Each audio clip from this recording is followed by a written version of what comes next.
Hola, hola, buenos días, doctora. ¿Cómo está? ¿Cómo se encuentra el día de hoy?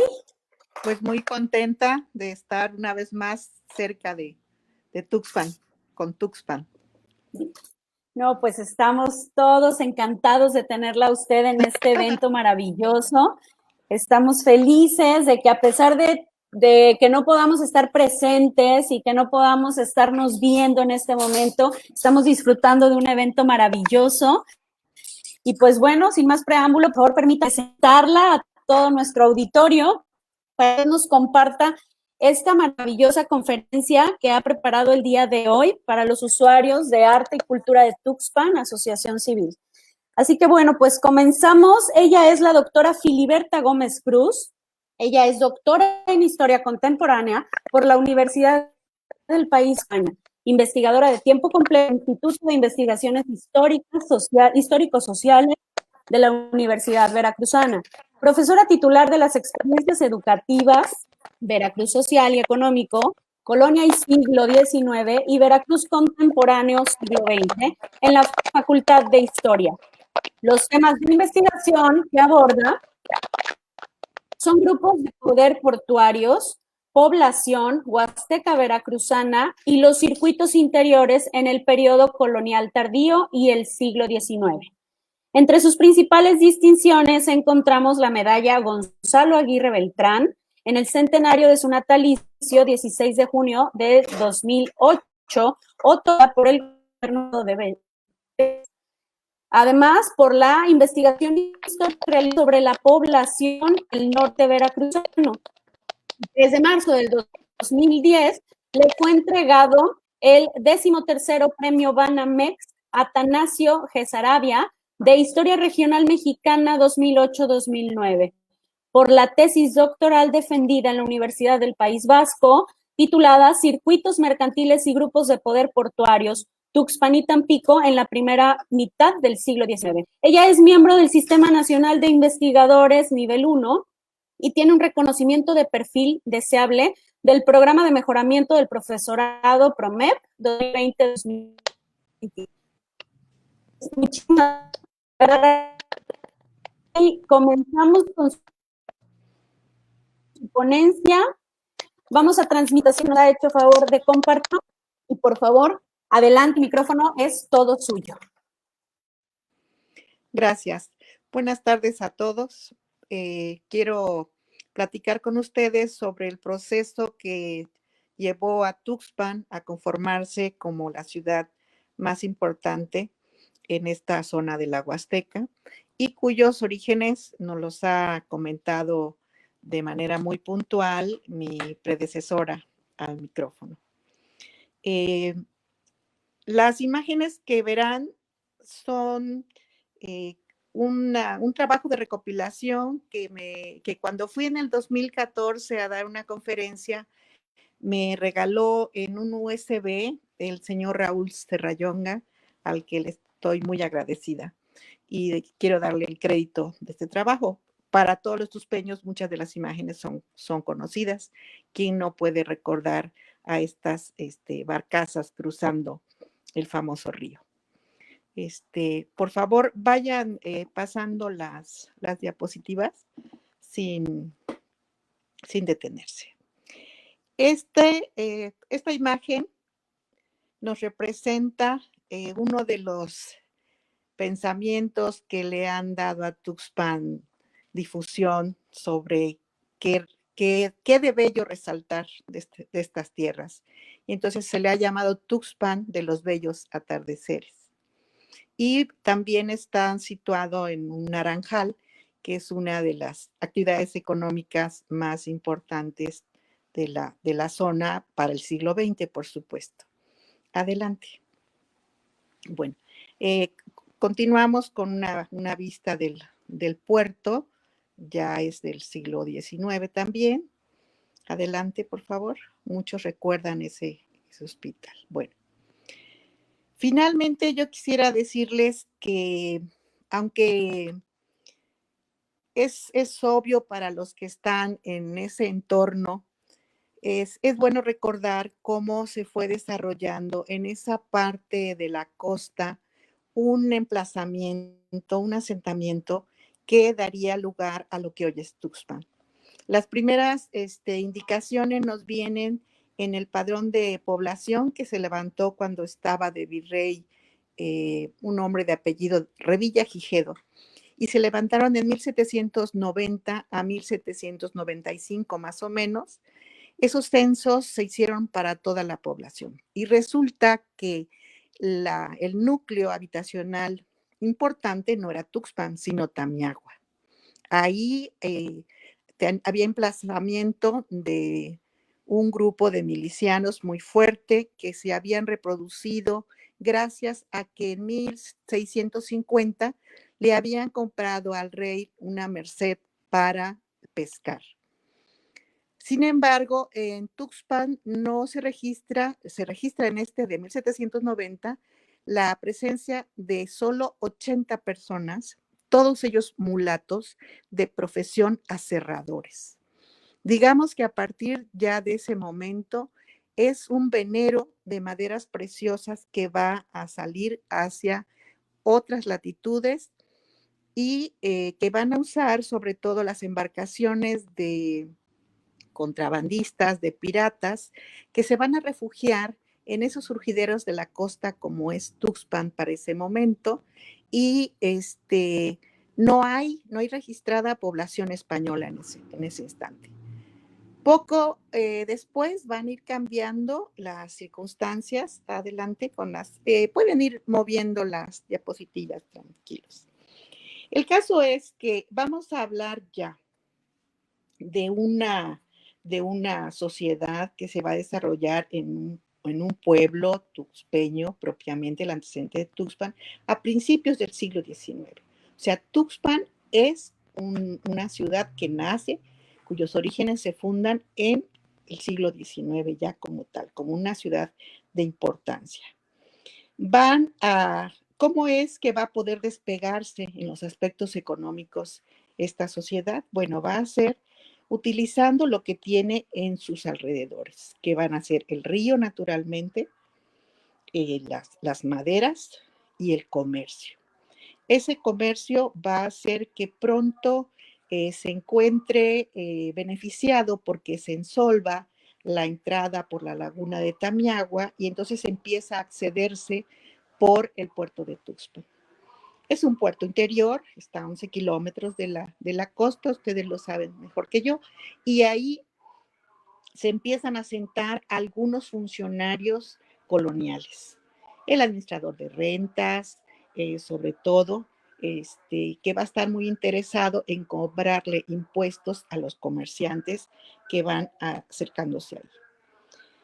Va a ser un momento en que esta ciudad, este pueblo va a fundarse como villa hacia 1830, gracias a servicios que le dan a Santana, lo reciben ahí cuando se dio el intento de reconquista de México por parte de España, y en pago se le nombra villa.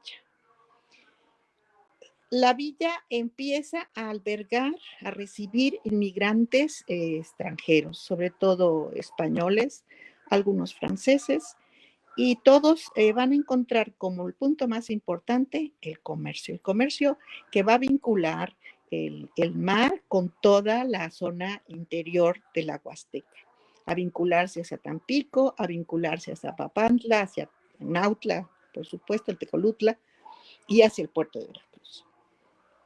Este siglo XIX va a tener hacia mediados una población de 2.500 habitantes. Fagés lo menciona hacia 1855.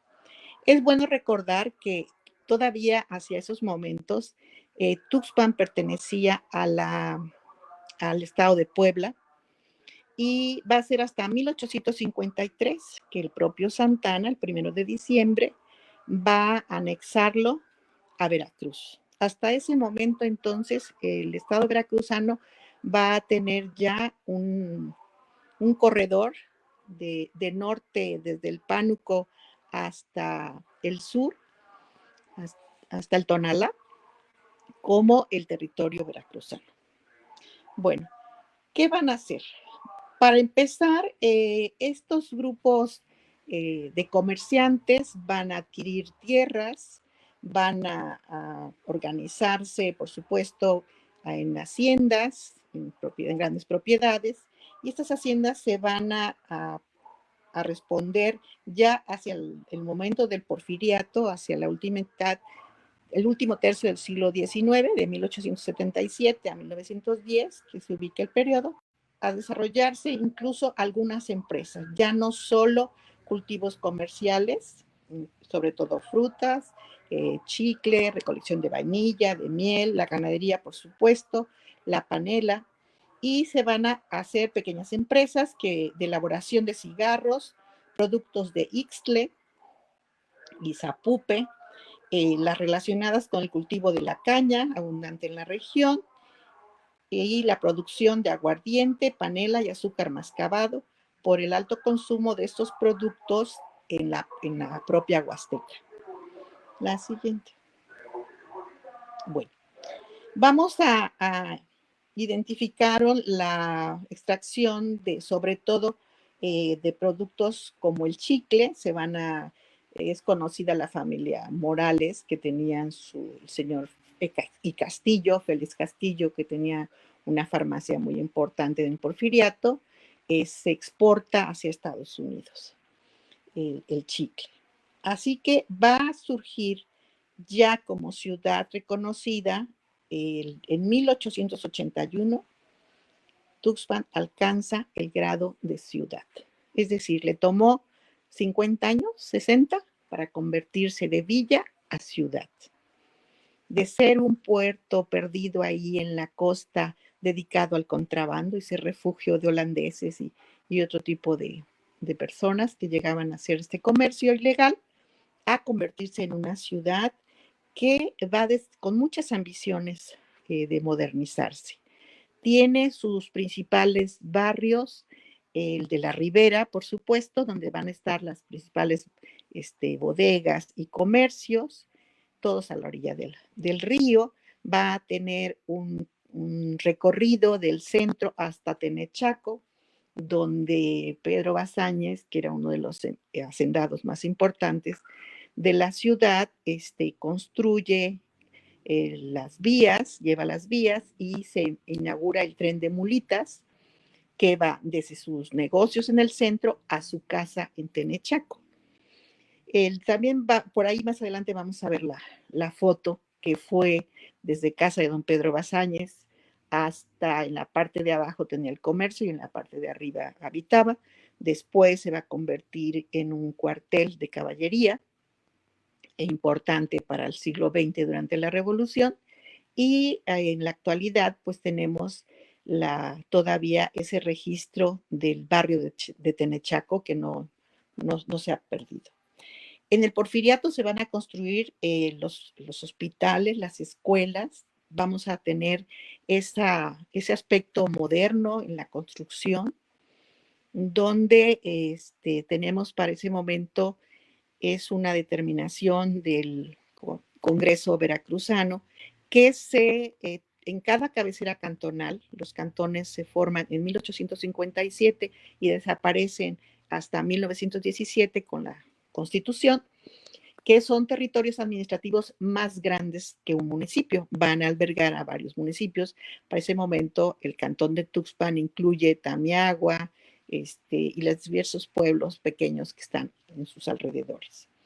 Para 1902, o sea, todavía estamos en el Porfiriato, donde ya podemos hablar de esa ciudad moderna, con escuela, hospital, cuartel, mercado importante y sobre todo una zona comercial grande, donde ya se habla de 221 negociaciones de engorda de ganado, algunos dedicados a la producción de ganado de cría, es decir, becerros y quesos, que desde hace mucho tiempo son importantes en la Huasteca.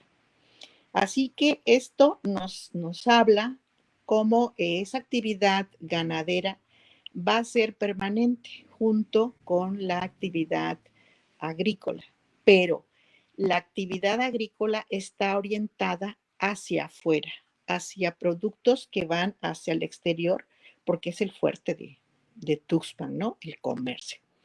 Es decir, los empresarios quieren expandir sus negocios para incrementar sus ganancias, recurren a contratos, desde contratos para exportar vainilla, para exportar chicle, incluso yo recuerdo haber revisado en en alguna escritura, algún contrato donde se establece que gente de Tuxpan va a ir a capacitar a los chicleros de Campeche. Bueno, se delimita también la propiedad ejidal en la zona. Me imagino que recuerdan que lo que ahora es el actual municipio de Tuxpan tuvo como antecedente las exhaciendas de Asunción y Santiago de la Peña. Algunos le llamaban de cabellos blancos, ¿no? Estas eran propiedad de la marquesa de Uruapan en la colonia. Para la independencia pasan a ser propiedad de Guadalupe Victoria, él se las vende a otras personas y finalmente termina por ser el centro de lo que ahora es Tuxpan. Las adquiere el pueblo de Tuxpan en condueñazgo en 1846 y al centro de esas haciendas es donde se va a desarrollar la ciudad. Así que este condueñazgo que se fundó para adquirir esas haciendas en 1846 se va a disolver en 1897. Así que llegamos al siglo XX ya con propiedades particulares. Se empieza por el triunfo de la revolución, la lucha por los ejidos y se van a formar algunos. Bueno, la que sigue, por favor. Sí, tenemos aquí un ejemplo de los negociantes, de los comerciantes importantes. Don Pedro Salicrup. Esta es sus bodegas que están en la orilla y es una imagen de 1906 donde está deseando feliz Navidad a sus clientes, ¿no? Adelante. A pesar, pues, de que las élites se ven reveladas por el cambio generacional, surgen nuevos tuspeños de segunda, tercera generación, continúan interesados en mantener la dinámica mercantil en la zona y ya tenemos también importantes haciendas, una alta concentración de tierras. Hay algunas que llegan a tener, bueno, no como el centro o Sotavento, ¿no? Pero para Tuxpan, pues una propiedad de 10,000 hectáreas, pues sí es bastante. En el cantón de Chicontepec había en total, por ejemplo, 196 comercios en 1902, donde un 38% más o menos eran tienditas, un 24% eran fábricas de aguardiente, un 17% era de engorda de ganado y el 21% eran tiendas de abarrotes, curtiderías, pulquerías, acopio de frutas, lencerías, una zapatería, una mercería, una ferretería y 2 billares. Es decir, hay una notable diferencia entre la ciudad de Chicontepec, que va a convertirse en ciudad hasta 1910. En Tantoyuca, hacia el 86, el 56% de sus negociaciones son carpinterías, el 6%, 56 son de azúcar, el 8% zapaterías, el 3% talabarterías. Esto, el porcentaje restante se distribuye en sastrerías, elaboración de jabones, recuerden que se hacen con la grasa de los cerdos, hornos de cal, que es también importante para el mismo puerto, y las panaderías. Así que el cantón de Tantoyuca también, la ciudad, se va a convertir hasta 1910, va a tomar esa categoría. La siguiente. Haciendo entonces la comparación entre Tuxpan, Chicontepec, Tantoyuca, nos faltaría Usulhuama, que había sido importante en la colonia, había sido un centro con misión franciscana grande, pero su principal problema era la escasez de agua. Sigue dedicándose fundamentalmente a la ganadería y también va a adquirir el título de ciudad en 1910. ¿Y saben por qué? Porque fue parte de las acciones que hizo Porfirio Díaz para festejar el centenario de la independencia. Y entonces se les dio el título de ciudad por decreto a todas aquellas que no lo eran a partir de 1910. No fue el caso de Tuxpan, como podemos recordar, que desde 30 años antes obtuvo esa categoría por méritos propios. Bueno, ¿qué comercios había en Zuluama?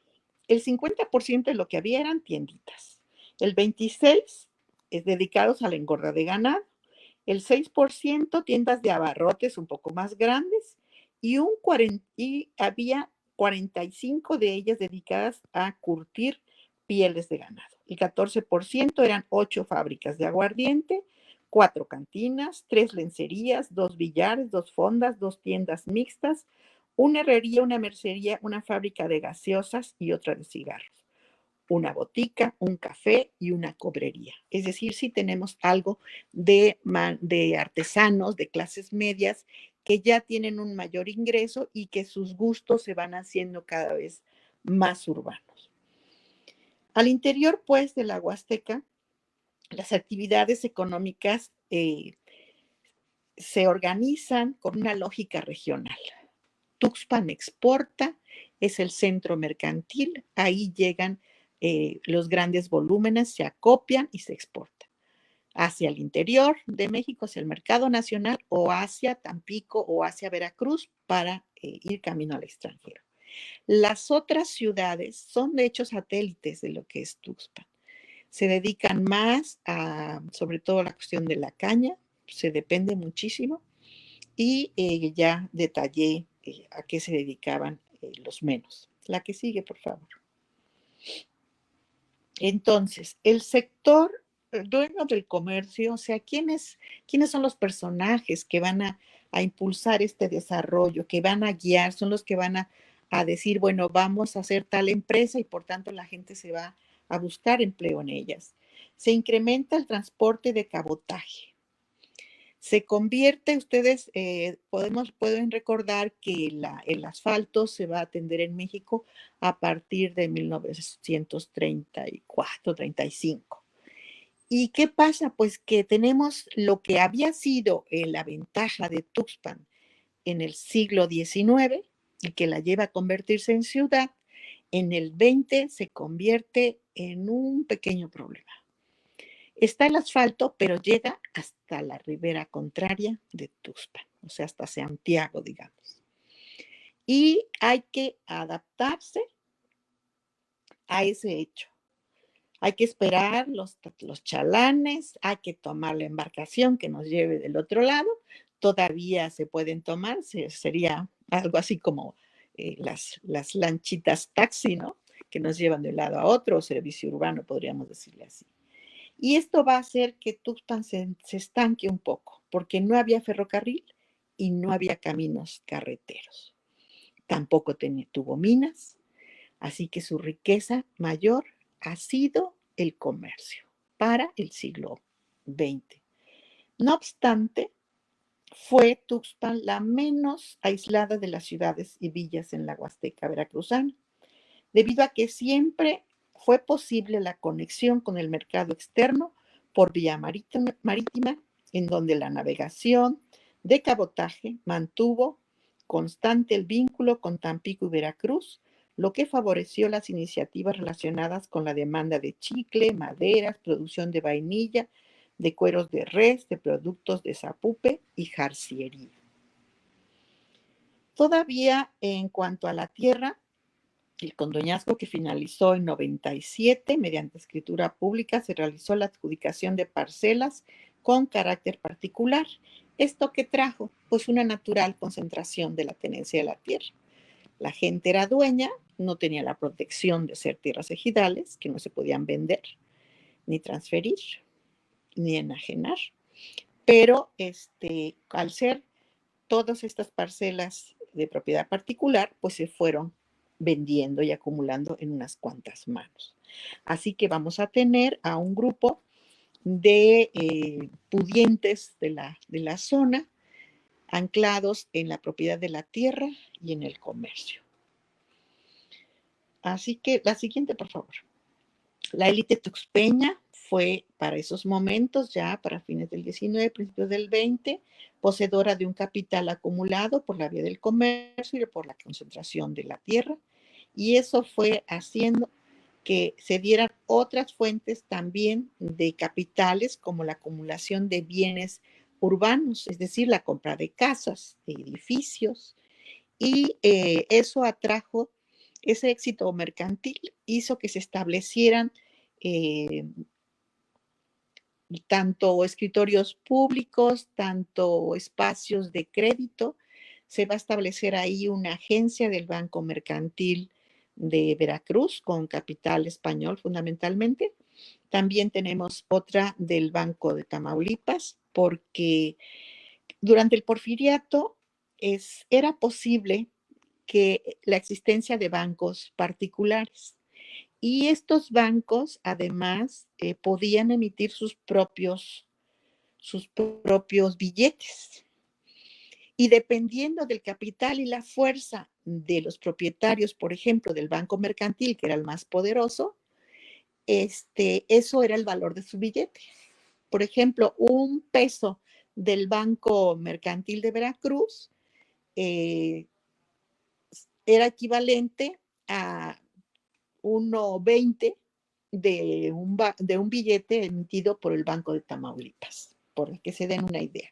Todo este relajo entre los bancos y la emisión de billetes y la equivalencia para el canje se va a eliminar ya en el siglo XX con la fundación del Banco Nacional de México. Bueno, sigamos adelante, por favor. ¿Sí? La siguiente, por favor. Bueno, hacia esta ciudad porfiriana, fuerte en el comercio, con su tren de mulitas, sus edificios preciosos, va a tener la llegada de un nuevo elemento que es la explotación petrolera, el descubrimiento de campos petroleros y la exploración en esta región. También tenemos un fenómeno social muy trascendente como es la revolución. Muchos recuerdan en las crónicas cómo Cándido Aguilar entra a caballo dentro de la iglesia, ¿no? Y pues por supuesto que llegan pidiendo créditos forzosos a las clases pudientes del puerto. Se supera el momento, se tiene un aliento en el nuevo actor económico que es el petróleo, y eso los propietarios de esas tierras ahora resulta que tienen un nuevo valor de la tierra, que es el subsuelo. Así que se van a fundar compañías petroleras, y la ciudad va a tener algunos beneficios. Por ejemplo, ya para 1921 tiene luz eléctrica. Tiene un espacio donde llegan los primeros aviones que van a pagar a la gente que está trabajando en los campos petroleros, y aventaban las bolsas de oro porque se les pagaba en oro. Bueno, en cuanto al movimiento de capital, pues es importante. Aquí está una foto del tren de mulitas. Me gustó mucho porque es muy nítida. Yo la había visto en litografías. Pero aquí miren qué lujo, ¿no? Ya tener muy ecológico el transporte. La siguiente, esto es con la llegada del petróleo, es en el 18. O sea, la foto anterior habla de 1880 y esta ya de 1918, donde llegan los primeros vehículos, pues por la lluvia de dinero, de oro, que deja el oro negro, ¿no? El puente de Tenechaco, bueno, la ciudad ha permanecido a través del tiempo y de las calamidades. Es importante recordar que el puerto, la ciudad ha sido inundada varias veces, o sea, esa bendición que es el río también trae su contraparte, y aquí se ve cómo el agua está a la altura del puente de Tenechaco. Atrás se ve la casa que fue de don Pedro Bazáñez. Este es la casa de las Palomas, parece ser que fue de la familia Mabarak, que fue una casa preciosa. Ahora ya está con unos colores medio extraños, pero ahí sigue en el puerto, dando testimonio de la grandeza de Tuxpan como ciudad moderna y más importante del norte de Veracruz en tiempos cuando no existía ni siquiera en sueños Poza Rica. Poza Rica se va a crear hasta 1932 con el descubrimiento del pozo tan grande que se da ahí. Esta sería mi participación, y si tienen alguna pregunta o algún comentario, con mucho gusto. Gracias. Muchísimas gracias. Hola, Fili, te saludo. Hola. Agradeciéndote infinitamente tu participación en este festival, como siempre. Yo estaba mencionando que tú eres autora de estos maravillosos libros. Sí. Mucha gente quiere que se vuelva a reimprimir. Se hizo en la época de Dante, y tú fuiste colaboradora con el maestro Leopoldo Alafita Méndez. Sí, escribimos el ensayo histórico y además hicimos la recuperación de fotografías antiguas. Y levantamos más de 2.500 fotografías. No, qué bueno. Y no nos llevamos ningún original. Lo que hicimos fue tomar la foto ahí. Era de moda el escáner. Ya esa tecnología. Fue en el 91, o sea, ya llovió, ¿no? Bastante. Exactamente. Oye, Fili, yo no tengo el otro libro tuyo, pero está este también, que es del 2012. Y con este te ganaste un premio, ¿verdad? El premio Atanasio Sarabia de mejor tesis regional, de historia regional en México. Y tuve un gran honor. Fíjate que cuando me dieron el premio Atanasio Sarabia, concursó conmigo en el nivel de licenciatura un alumno mío y también obtuvo el premio. Y luego el de maestría, que también la había yo dirigido, obtuvo una mención honorífica. O sea que Veracruz se llevó los 3 premios. Y el año siguiente nos llevamos el primer lugar en la mejor tesis de educación en el aniversario de la Revolución Mexicana. Sí. Bendito sea Dios. Oye, Fili, pues todas estas historias tan hermosas de nuestra ciudad, de alguna manera tenemos que entenderlas, porque ¿qué pasa cuando nosotros no respetamos la historia? Fili, cuéntanos, ¿qué es lo que sucede en un pueblo o por qué es tan importante el rescate histórico? O sea, tener en cuenta lo que sucedió en un pasado. Para ti, por qué sería importante esto? Bueno, la historia fundamentalmente lo que hace es fortalecer nuestra identidad, o sea, nuestro nexo con la tierra donde nacemos, la que nos da la lengua madre, ¿no? La lengua materna, y junto con nuestra lengua viene la cultura. Vienen nuestras tradiciones, y eso nos permite conservar esa identidad, ese territorio y esa manera de enfrentar los problemas. Por ejemplo, si nosotros decimos ahora, ay, estamos aburridos de estar encerrados, llevamos ya 8 meses o no sé cuánto. Hemos tenido que ser creativos y buscar otras maneras para mantenernos activos. Y una fuente de poder es revisar qué hicieron los que nos precedieron ante las calamidades. Por ejemplo, durante la influenza conocida como influenza española, en 1918, en Tuxpan hubo muchísimos muertos. Se habla de más de 3,000, 4,000 muertos. Y era súper contagiosa. y nos llegó por el mar. Y como en el siglo XIX, por ejemplo, la epidemia del cólera representó para Veracruz también una pérdida enorme en vidas, y también nos llegó por el mar, así que, y esa para más entró por Tampico, así que nos afectó directamente a lo que es Tuxpan. Entonces, la historia siempre te da alternativas, siempre te da ejemplos. Quizá, y nada es del todo negativo. O sea, ¿qué nos trae de nuevo la pandemia o los desastres, ¿no? Sí se pierden vidas, se pierden cuestiones materiales, pero también en las tierras que están en las cercanías, pues esa tierra de aluvión es más fértil.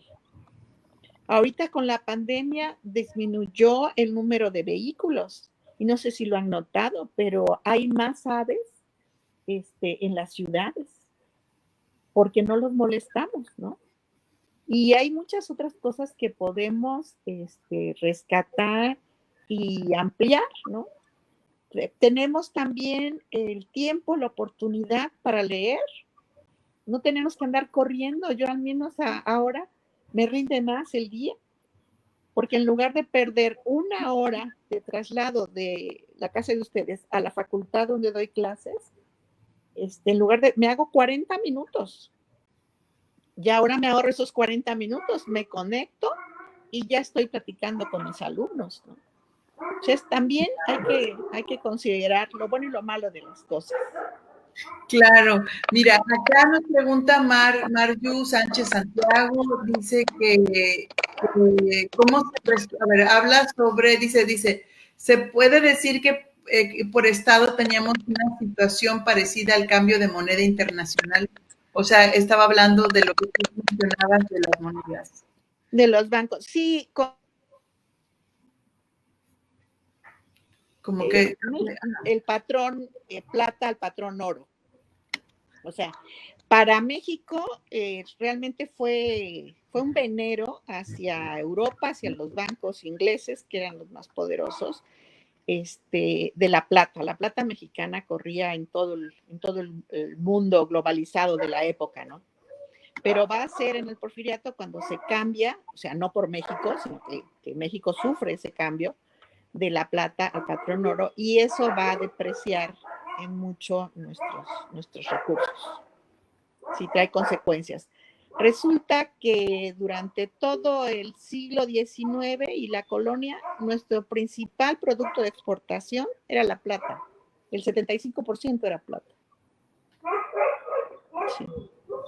Ok, bueno, entonces acá te mandan muchos saludos, preguntan de los libros, preguntan que si hay una foto de la panga. Yo sí he visto fotos de la panga, y dice que esa foto que tienes del tranvía de mulitas es única, porque de veras que no existen, ¿eh? Soy una que está medio borrosa. Sí, cómo no, sí, por ahí voy a buscar más, porque el señor Raúl Serrallonga me dio un USB con 250 fotografías. Ahora, muchas son de las que yo rescaté, ¿sí? Pero muchas otras no. Entonces, hay un sitio en internet que se llama algo así de Amigos de Tuxpan, una cosa así, donde están las fotografías, hay muchas fotografías. Claro, tienen derechos reservados, pero vale la pena conocerlas. Bien, ¿y hay posibilidades, Philly, de volver a editar este libro donde tienen las... Pues mira, me gustaría poder plantearlo al IBEC y al gobierno del estado, a ver si acaso, pero estamos en una situación de dificultades financieras, ¿no? Estamos al revés de lo que uno quisiera estar.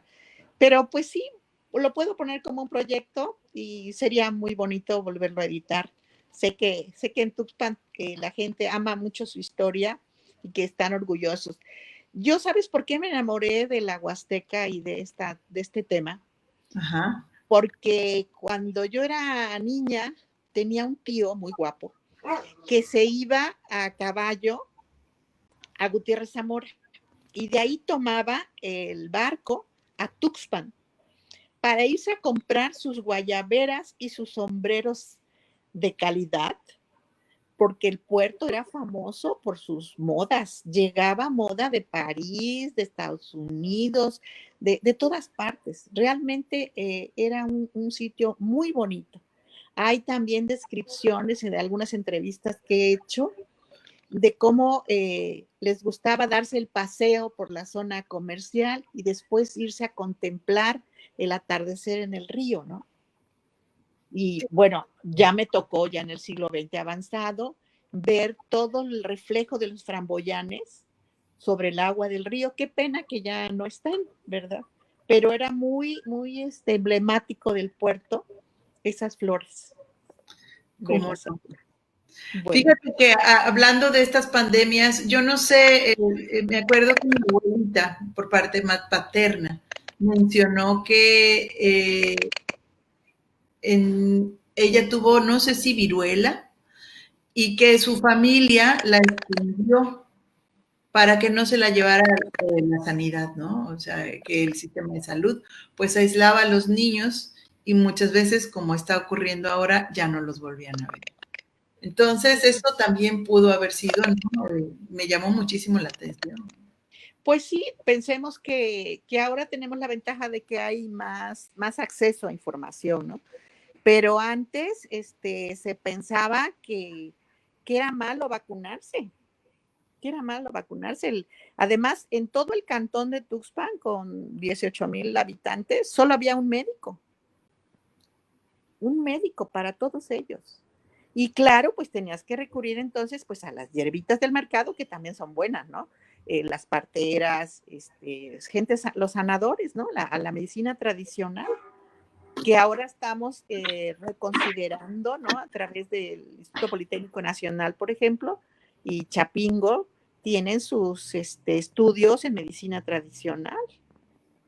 Entonces, bueno, qué bueno que estamos regresando a reconsiderar la importancia del medio ambiente y de lo que nosotros podemos hacer, porque como personas somos parte de esa naturaleza, también somos naturaleza. Exactamente, pues te mandan muchas felicitaciones también Rubén Rivera y muchas personas que si quieres luego checas el chat en el ¿Cómo no? Estamos aquí transmitiendo y agradecerte infinitamente, diciéndole a todo nuestro público que contaremos con las memorias digitales. Por ahí David Javier sugiere que se puede publicar el libro también de manera digital y eso pues disminuye muchísimo costos. Claro. De Nos ponemos de acuerdo, sí acepto. Genial, David. Bueno, pues muchísimas gracias, Phil. Un abrazo y gracias a todos. Gracias por esta conferencia tan hermosa. Placer. Hasta luego.